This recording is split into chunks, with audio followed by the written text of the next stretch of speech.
السلام علیکم ورحمۃ اللہ وبرکاتہ۔ الحمد للہ رب العالمین والعاقبۃ للمتقین والصلاۃ والسلام علی رسولہ الکریم۔ اعوذ باللہ من الشیطان الرجیم، بسم اللہ الرحمن الرحیم۔ وَأَعِدُّوا لَهُم مَّا اسْتَطَعْتُم مِّن قُوَّةٍ وَمِن رِّبَاطِ الْخَيْلِ تُرْهِبُونَ بِهِ عَدُوَّ اللَّهِ وَعَدُوَّكُمْ وآخرين من دونهم لا تعلمونهم الله يعلمهم فما تنفقوا من شيء في سبيل الله يوفى إليكم وأنتم لا تظلمون۔ محترم حضرات، آج کل جو حالات فلسطین کے اور اسرائیل کے درمیان جنگی کیفیات کے ہیں، اسی سے متاثر ہو کر کے یہ تقریر کی جا رہی ہے، اور اس کا عنوان ہے فلسطین میں ایسا کیوں ہو رہا ہے اور اسرائیل کی چودراہٹ کا راز کیا ہے۔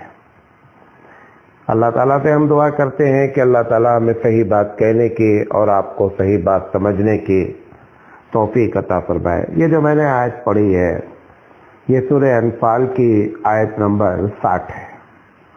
اللہ تعالیٰ ارشاد فرما رہا ہے، بلکہ مومنوں سے خطاب کر رہا ہے کہ تم لوگوں کو چاہیے کہ اپنی طاقت بھر خوب تیاری کرو، قوتیں اکٹھا کرو، اور اس کی مثال دے کر کے کہہ رہا ہے وَمِن رِّبَاطِ الْخَيْلِ، بہترین قسم کے گھوڑے ہوں، تیاریاں ایسی ہوں کہ تُرْهِبُونَ بِهِ عَدُوَّ اللَّهِ، کہ اس کے ذریعے اللہ کے دشمن کو آپ خوف میں مبتلا کر سکیں، وَعَدُوَّكُمْ، جو اللہ کے دشمن ہیں وہ تمہارے بھی دشمن ہیں، وَآخَرِينَ مِن دُونِهِمْ، اور کچھ ایسے لوگ بھی ہیں، گویا کہ بریکٹ کے بعد کچھ ایسے لوگ بھی ہیں کہ جو چھپے ہوئے ہیں اور وہ حقیقت میں دشمن ہے، لَا تَعْلَمُونَهُمْ، تم ان کو نہیں جانتے ہو، یعنی تمہارے اس تیاری سے ان کے اوپر بھی روک طاری ہوگا۔ اللہ یعلمہم، اللہ ان کو بھی جانتا ہے، اور اس تیاری میں جو کچھ بھی تم خرچ کرو گے اللہ کے راستے میں، اس کا بھرپور بدلہ تم کو عطا کیا جائے گا۔ وانتم لا تظلمون، اور تم پر ظلم نہیں ہوگا، یعنی تم کو محروم نہیں رکھا جائے گا۔ یہ قرآن مجید کی آیت سامنے رکھ کر کے گفتگو کرنا چاہ رہا ہوں۔ تو پہلی بات یہ ہے کہ یہ فلسطینیوں کے ساتھ ایسا کیوں ہو رہا ہے، یہ آج سے نہیں ہو رہا ہے، یہ تو تقریباً میرا اندازہ ہے کہ اب 90 سال 80-90 سال کی یہ کہانی ہے۔ بہرحال میں اس میں سے آپ کو مختصراً کچھ باتیں بتانا چاہتا ہوں کہ سب سے پہلی بات تو یہ سمجھ لیں کہ اللہ تعالیٰ کی سنت کیا ہے، اللہ تعالیٰ کا طریقہ کیا ہے، اللہ تعالیٰ کی پالیسی کیا ہے۔ سب سے پہلے یہ جاننا بہت ضروری ہے کہ جو لوگ اپنے آپ کو ایمان کا دعویٰ کرتے ہیں، خاص کر ہم مسلمان، ہم اللہ پر ایمان لاتے ہیں، جو لوگ اللہ پر ایمان کا دعویٰ کرتے ہیں، یقینی بات ہے کہ اگر وہ اپنے دعوے میں جھوٹے ہو جاتے ہیں، یا ان کے اعمال، جس کو آپ 2 لفظ سے تعبیر کرتے ہیں کہ بددین ہو جاتے ہیں یا بد کردار ہو جاتے ہیں، اگر ہم اپنے اللہ سے وعدہ کرنے کے بعد ہمارے اندر دینداری نہیں ہوتی ہے، یعنی گناہ کبیرہ کا ارتکاب کرتے ہیں، فرائض کو چھوڑتے ہیں، لوگوں کے حقوق مارتے ہیں، تو پھر ایسے قوم پر جو وعدہ کرتی ہے اللہ سے، ایسی قوم پر پروردگار عالم ظالم کو مسلط کر دیتا ہے۔ ہلاکو نے جب بغداد پر حملہ کیا تھا تو ہلاکو نے یہ بات کہی تھی کہ میں تمہارے نبی کی وہ پیشین گوئی ہوں جو انہوں نے کہا تھا کہ اگر تم نے اس قسم کی باتیں کی تو ظالم بادشاہ تم پر مسلط کر دیا جائے گا، میں وہی ظالم بادشاہ ہوں۔ تو جب وعدہ کرنے والی قوم اپنے وعدوں سے بچل جاتی ہے، ہٹ جاتی ہے، تو اللہ تعالیٰ پھر ظالم کو مسلط کرتا ہے۔ اس ظالم کا نیک ہونا کوئی ضروری نہیں، کیونکہ وہ ظالم تو مسلط کے ظالم کہتے ہی ایسے آدمی کو، ہم جیسے میں برابر مثال دیتا رہتا ہوں، آج بھی آپ کو دینا چاہتا ہوں کہ ایک پولیس والا ایک شرابی کو مارتا ہے، ہو سکتا ہے کہ جس وقت وہ مار رہا ہو وہ بھی شراب پیے ہو. شرابی اس سے کہتا ہے، ڈرائیور نے شراب پی رکھی ہے، پولیس والے نے پکڑا، اس کو 4 ہاتھ مارا کہ تم نے شراب پی کر کے گاڑی کیوں چلائی ہے. وہ کہتا ہے کہ ٹھیک ہے ہم نے، لیکن تم بھی تو شراب پیے ہوئے ہو. وہ جو یہ کہتا ہے کہ پلٹ کر تم بھی شراب پیے ہوئے ہو، وہ ٹھیک ہے شراب پیے ہوئے ہیں، لیکن سزا دینے والے کا تو ایک تہجد گزار اور نیک ہونا ضروری نہیں ہوتا ہے. اس بات کی تحقیق ہونی چاہیے کہ ہم مجرم ہیں یا نہیں ہیں، ہم نے غلطی کی ہے یا نہیں. سزا جس کے ذریعے دلائی جاتی ہے اس کا نیک ہونا کبھی ضروری نہیں ہوتا ہے، کیونکہ اللہ تعالیٰ، اللہ کے رسول صلی اللہ علیہ وسلم نے اس کو ظالم کہا ہے کہ ظالم مسلط کیا جاتا ہے. تو ایک وجہ بنیادی اس میں یہ ہے، یہ جو میں نے 3 باتیں کہی اس میں کہ فرائض کی کوتاہیاں ہیں، حرام سے بچا نہیں جا رہا ہے اور حقوق ادا نہیں کیا جائے. تینوں کی ایک مثال دے دے تاکہ آپ کو اندازہ ہو جائے کہ ہم مسلمان کس جگہ پر کھڑے ہیں. میں کہہ رہا ہوں فرائض کی ادائیگی نہیں ہو رہی ہے. 90% لوگ مسلمان جو بہت اپنے آپ کو اس وقت پریشان سمجھ رہے ہیں اور کیوں ہو رہا ہے ایسا، اللہ کیوں کر رہا ہے، وہ ایک مرتبہ اپنے گریبان میں منہ ڈال کر دیکھیں. 90% مسلمان فجر کی نماز نہیں پڑھتے ہیں، فرائض چھوڑتے ہیں. تو کوئی دوسرا آدمی وجہ نہیں ہے، دوسری وجہ نہ تلاش کریں خدا کے واسطے. ہم اپنے اوپر غور کریں تب مسئلہ سمجھ میں آئے گا کہ گڑبڑی کہاں ہو رہی ہے. اس کے بعد حرام کا مسئلہ ہے. حرام کیا مسلمان جو آفیسر بن گیا ہے، اس کرسی پر پہنچ گیا ہے جہاں پر رشوت لوگ لیتے ہیں، کیا مسلمان اس وجہ سے رشوت نہیں لیتا ہے کہ ہم مسلمان ہیں؟ بڑی تعداد رشوت لے رہی ہے. میں کئی مرتبہ یہ بات کہا ہوں کہ ایک مختلف انداز میں جو ہے وہ سود کا دھندا ہو رہا ہے. کوئی فکس ڈپازٹ کے نام پہ سود کھا رہا ہے، کوئی LIC کے نام پر سود کھا رہا ہے، کوئی جو ہے وہ گھروں کو لیز پر دے کر کے سود کھا رہا ہے، کوئی گاؤں میں کھیتوں کو گروی دے کر کے سود کھا رہا ہے.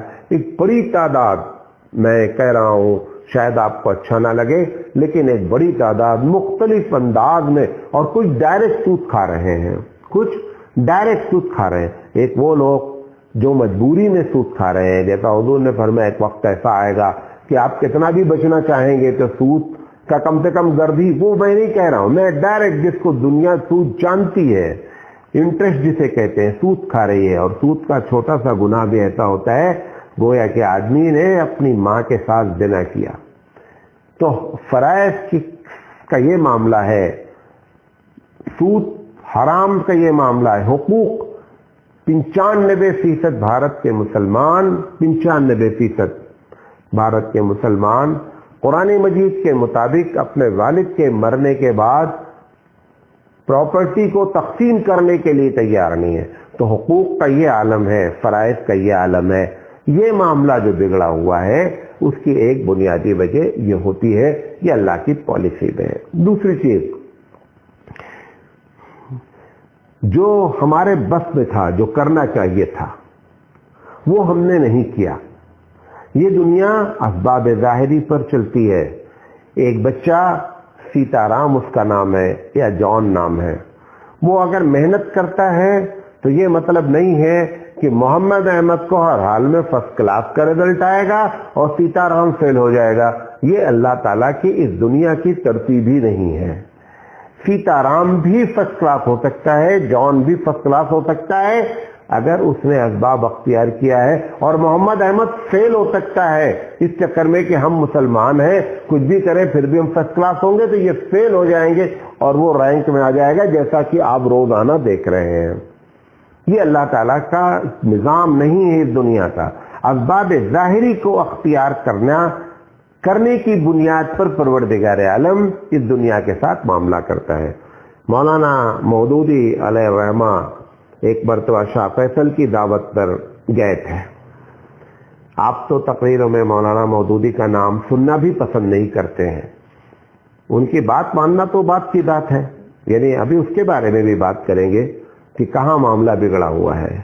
بہرحال مولانا مودودی علیہ الرحمہ نے شاہ فیصل سے یہ بات کہی تھی. آج کل ان کے صاحبزادی کا وہ بیان بہت تیزی سے سوشل میڈیا پر آ رہا ہے کہ مولانا نے شاہ فیصل کو مشورہ دیا تھا کہ جو دنیا کی سپر طاقت ہے، امریکہ کی بات کی انہوں نے، کہ اس نے اپنے ڈالر کی بنیاد پر پوری دنیا کے اچھے لوگ، یعنی دماغ کے لحاظ سے اچھے، پڑھے لکھے، سنجیدہ، اس کو اپنے ملک میں اکٹھا کر کے اور اپنی قوم کو اور اپنے ملک کو آگے بڑھایا ہے.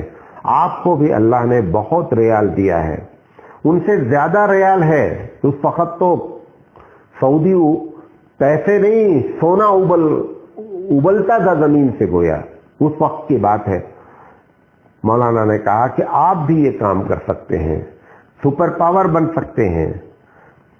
صرف کرنا کیا ہے کہ دنیا کے اچھے لوگوں کو یہاں بلانا ہے، ان کی صلاحیت کے مطابق ان کی تنخواہیں رکھی جائیں اور ان کو حقوق دیے جائیں. یہ سپر پاور آپ بھی بن سکتے ہیں. شاہ فیصل نے ان کو جواب دیا تھا، میں وہ جواب آپ کے سامنے پڑھنا چاہتا ہوں. کہا میں ریال کے بل پر سارے عالم اسلام کے بہترین دماغ تو سعودی عرب میں جمع کر لوں گا اور انہیں شہریت سمیت حقوق بھی دے دوں گا، لیکن پھر میرے ہم وطن بدو بکریاں لے کر اور اونٹوں پہ سوار ہو کر واپس خیموں میں چلے جائیں گے اور صحراؤں میں ایسے گم ہوں گے کہ ان کا نشان کبھی کسی کو نہیں ملے گا. اس وقت دیکھنے میں یہ ان کا جواب بڑا معقول لگا تھا. سوال یہ ہے کہ اگر جو شاہ فیصل نے جو بات کہی علیہ الرحمہ، شاہ فیصل نے جو بات کہی کہ ہمارے لوگ کہاں جائیں گے، ہمارے لوگ گم ہو جائیں گے، گم نہیں ہوتے ہیں، گم نہیں ہوتے. وہ اللہ کے رسول صلی اللہ علیہ وسلم کے بتائے ہوئے اخلاق کو ان کے سامنے پیش کرتے باہر لوگوں کے ساتھ، وہ مسلمان ہوتے ہیں. یا مسلمانوں کو ہی بلایا گیا ہوتا، ان کی بھی ترقی ہوتی. اس وقت یہ جملہ بہت اچھا لگا کہ ہمارے لوگ تو صحراؤں میں گم ہو جائیں گے. تو جب مغلوب ہوگی قوم تو بھی صحرا میں گم ہو جائے گی، تو بھی کوئی پوچھنے والا نہیں ہوگا. لہذا جو تیاری کرنی چاہیے تھی اسباب ظاہری میں، وہ ہم نے تیاری نہیں کی. ہم نے کیا کیا؟ اللہ نے بہت پیسے دیے، بہت پیسے دیے. ہم نے پیسوں کو یا تو گارے مٹی میں لگایا، بڑی بڑی عمارتیں، عالیشان عمارتیں بنائیں، اور یا بہترین قسم کے روڈ بنائے. ان دو چیزوں میں پیسوں کو لگایا گیا. یا اپنی ذاتی جو ہے وہ عیاشیاں اور اپنے ذاتی لیگزری. آپ دیکھیں ٹوائلٹ میں جب آتا ہے، جب کبھی ٹوائلٹ کے نل کو بھی سونے کے لگائے گئے. یہ سب کام کیا گیا، لیکن کام کچھ بھی نہیں آیا. آج 60 لاکھ کی یہودی آبادی ہے، ملک کی آبادی اسرائیل کی 90 لاکھ ہے، جس میں سے 20 لاکھ اسرائیلی عرب ہیں، 10 لاکھ تقریباً جو ہے کرسچن ہیں، 60 لاکھ صرف یہودی ہے.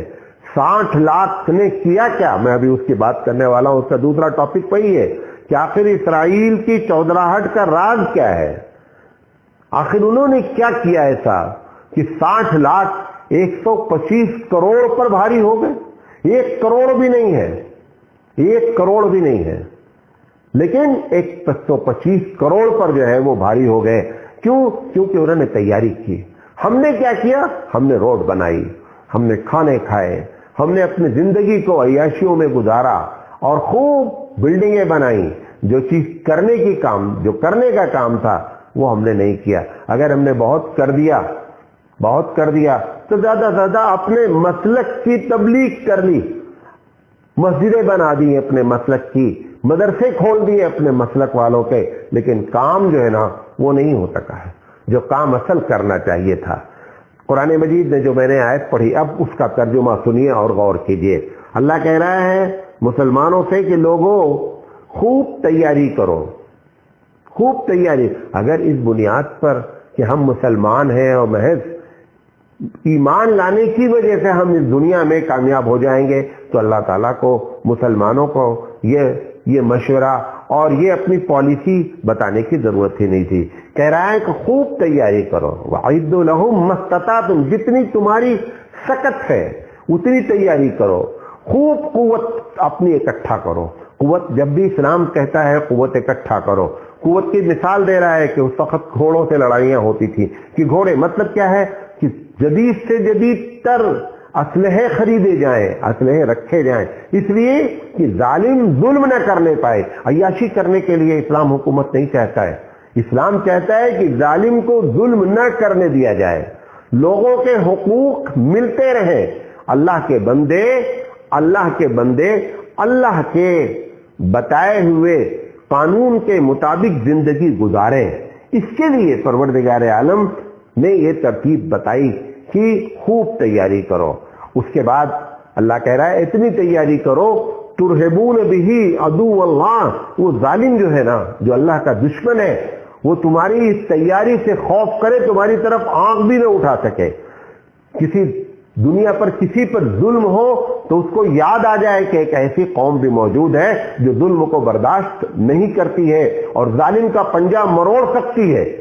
ترہبون بہ عدو اللہ, اور وہ جو اللہ کا دشمن ہے, جو ظالم ہے, وہ تمہارا بھی دشمن ہے.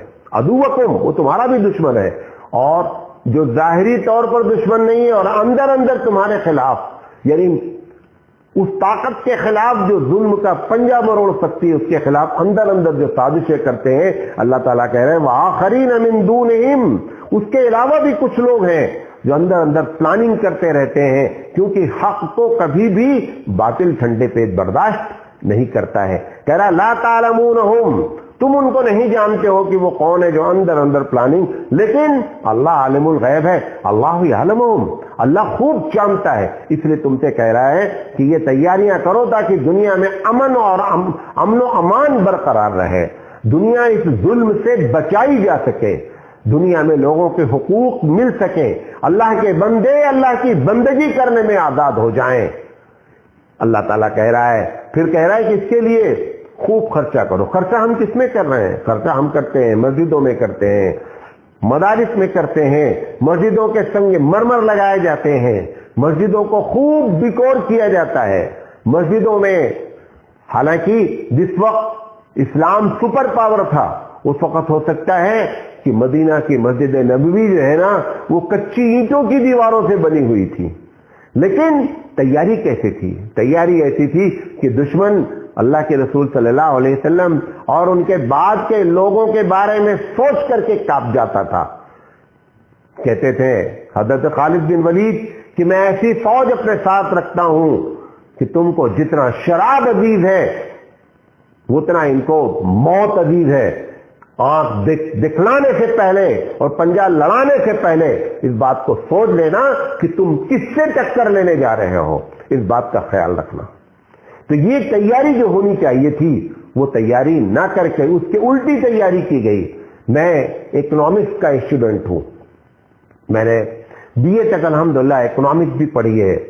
لوگ سمجھتے ہیں ترقی ان بلڈنگوں کا نام ہے, ترقی ان روڈوں کا نام ہے, ترقی زرق برق لائٹ اور زرق برق زندگی کا نام ہے. نہیں, اکنامکس کہتی ہے ترقی نام ہے کہ جب ملک اپنی ضرورت کی چیزیں خود کفیل ہو جائے, جس کو ہمارے بھارت کے PM صاحب نے ایک لفظ دیا آتم نربھر ہو جائے.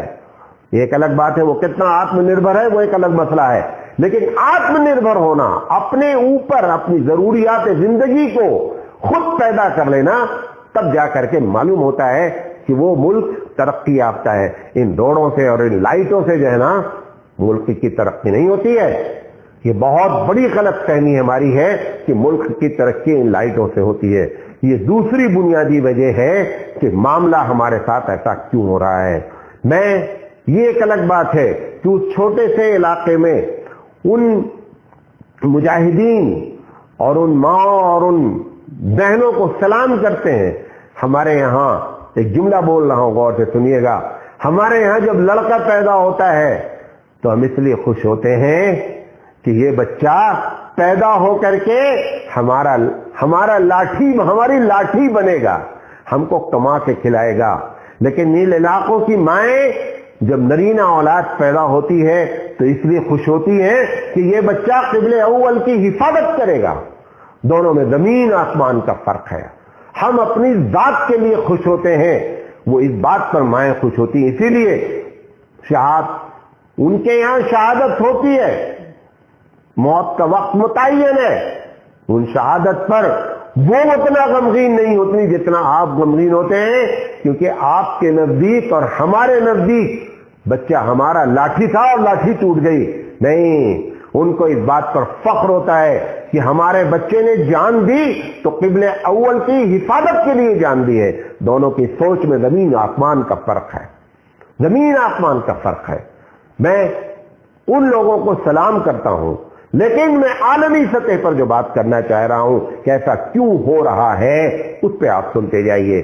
تیسری چیز، جب کوئی قوم اپنے پیر، ایک ایک بات سنتے جائیے، میں پچھلے 10 دن سے اندر سے پک چکا ہوں، میں نہیں چاہ رہا تھا کہ میں تقریر کروں، لیکن میں اپنے آپ کو برداشت نہیں کر سکا۔ جب کوئی قوم اپنے پیر پہ خود کلہاڑی مارتی ہے تو دوست دوسروں کو نہیں دینا چاہیے۔ ہم نے اپنے پیروں پر کلہاڑی خود ماری ہے۔ قرآن کریم کہتا ہے ان اللہ لا یغیر ما بقوم حتی یغیر ما بانفسہم، اللہ تعالیٰ کسی قوم کو نہیں چینج کرتا ہے، نہیں تبدیل کرتا ہے، حالات نہیں بدلتا ہے جب تک کہ قومیں اپنا حالات خود بدلنے کے لیے تیار نہیں ہوتی ہیں۔ تو جب حالات بدلتے ہیں تو ہمارے اپنے کرتوت ہوتے ہیں۔ میں آپ سے پوچھنا چاہتا ہوں کہ آج اتنے چھوٹے چھوٹے عرب ملک ہیں، آپ کو معلوم ہے یہ اتنے چھوٹے چھوٹے عرب ملک کیوں بنے؟ اس سودا کہاں سے ہوا؟ جس وقت بھارت پر انگریزوں کا قبضہ تھا، یہ اسی وقت کی بات ہے کہ انگریزوں نے یہ سودے بازی کی ہے کہ تم کو ہم چھوٹے چھوٹے بادشاہ بنا دیں گے، لیکن تم کو اسرائیل کے لیے جو ہے، تم کو یہودیوں کے لیے، اسرائیل نہیں کہیے، یہودیوں کے لیے تم کو اس فلسطین کے علاقے میں جگہ دینی ہوگی۔ سب سے پہلے ہم نے ان کو بتایا ہے، ہم نے ان کو بتایا ہے، یہ ہم بھول گئے ہیں، وہ اپنے آپ سے نہیں آئے ہیں۔ پوری میں نے تقریر کی ہے کہ کس کس جگہ سے، اگر اللہ کے رسول صلی اللہ علیہ وسلم نے ان کو خیبر سے نکالا، حضرت عمر نے جزیرۃ العرب سے نکالا، آخر میں ہٹلر نے 9 لاکھ یہودیوں کو مارا، بعض روایت میں 7 لاکھ کی بات ہے۔ مارنے کے بعد ہٹلر لکھتا ہے کہ میں چاہتا تو ایک ایک کو ختم کرتا، لیکن میں نے چند چھوڑے ہیں تاکہ آنے والے لوگ اس بات کو دھیان میں رکھیں کہ جب میں نے ان کو مارا کیوں، جب یہ زندہ رہیں گے تب ان لوگوں کو معلوم ہوگا کہ دنیا کے لیے کتنے شرارت کرتے ہیں، تب تم کو معلوم ہوگا کہ ہٹلر نے جو کام کیا تھا مارنے کا وہ صحیح کیا تھا۔ اس نے چند نمونے بیج چھوڑے تھے کہ یہ اتنے بیج دنیا میں کسی کو سکون سے نہیں رہنے دیں گے، یا تو سود کے چکر میں پھنسا دیں گے۔ کتنے بڑے بڑے لوگ اس دنیا میں کنگال ہو رہے ہیں، چاہے بھارت کے ہوں چاہے دنیا کے ہوں، ان سب کے پیچھے صرف ایک فارمولہ ہے کہ انہوں نے لون لے کر کے اپنی زندگی برباد کی ہے۔ یہ سب یہودی آئیڈیا۔ تو اس نے کہا کہ میں نے چند لوگوں کو چھوڑا ہے تاکہ دنیا والے جانیں کہ میں نے ان کو مارا کیوں تھا، لہذا ان کو بسایا کس نے؟ ہم نے بسایا۔ سب سے پہلے کس نے تسلیم کیا؟ انہی لوگوں نے تسلیم کیا جو آج میٹنگیں کر رہے ہیں، میٹنگیں کر رہے ہیں، قراردادیں پاس کر رہے ہیں، انہوں نے ہی تسلیم کیا۔ سفارت خانے کس نے کھولے اپنے ملکوں میں؟ انہی لوگوں نے کھولا جن لوگوں نے آج میٹنگ کر رہے ہیں اور میٹنگ میں باتیں کرتے ہیں، انہی لوگوں نے تو بتایا ہم نے ہے، اپنے پیر پر کڑھاڑی ہم نے ماری ہے۔ نمبر 2، آخر جب وہ لوگ آئے تو ان کی زمینیں تو یہاں نہیں تھی، فلسطین میں ان کی زمینیں نہیں تھی۔ زمینیں بیچی کس نے؟ زمینیں بیچی کس نے؟ زمینیں بیچی عبداللہ اور عبد الرحمان نے، کیونکہ انہوں نے زمینوں کی قیمت کئی گنا بڑھا کر کے لگا دیا۔ ہم یہ بھول گئے کہ اگر آج زمینیں ہم بیچ دیں گے تو کل اس دیش میں ہمارا رہنا دوبر ہو جائے گا۔ زمینیں ان کے پاس نہیں تھی، زمینیں ہم نے بیچی ہیں۔ یہ نوٹ کر لیں، مولانا علی میاں ندوی رحمۃ اللہ علیہ نے اپنے زمانے میں تقریر کرتے ہوئے یہ بات کہی تھی، یہ زمینیں ہم نے بیچی۔ اس کا یہ نتیجہ ہم کو بہت، خلافت جو قائم تھی دنیا میں، خلافت ایک ایسا نظریہ تھا، آپ کو حیرت ہوگی کہ گاندھی جی جیسا آدمی خلافت موومنٹ میں شامل ہوا تھا۔ خلافت موومنٹ ایک بہت بڑی تحریک تھی، اس کو کس نے توڑا؟ کس نے توڑا اس کو؟ ہم نے توڑا۔